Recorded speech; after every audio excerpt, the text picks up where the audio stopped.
May gagawin po tayo ngayon na sharp washing machine. Ang problema po nito ay mahirap mag-start sa dryer, no?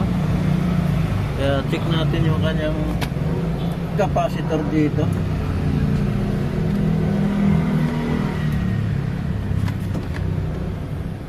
Ito yung kanyang linya ng capacitor, may violet tsaka gray. Ito po yung capacitor na 3 microfarad yung 3 microfarad yung para sa dryer. Check natin kung tama pa ba yung kanyang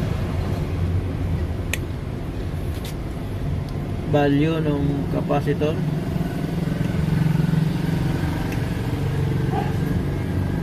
Dahil kung tama yung value ng capacitor, marahil sira yung motor nito.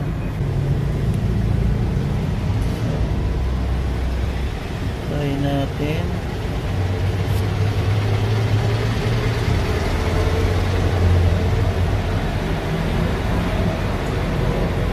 So buo pa yung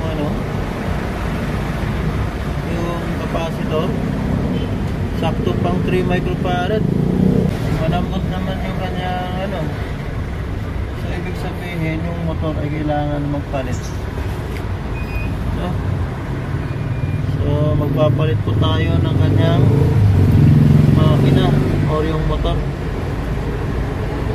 Tayo yung papalit yung motor. Tayo.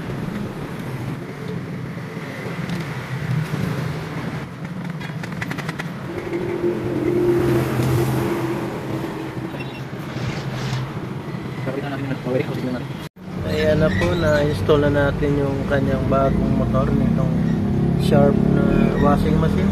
Sa dryer niya po. Pa-wirings po natin yung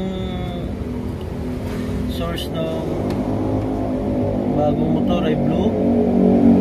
Okay, yung source natin na galing outlet ay black.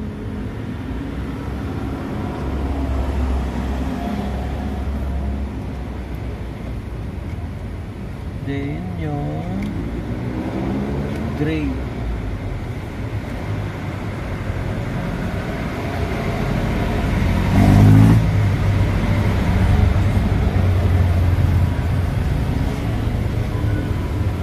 Tapos gagamit po tayo ng 5 UF na capacitor para sa bagong motor. Yun po yung required ng bagong motor, yung 5 UF.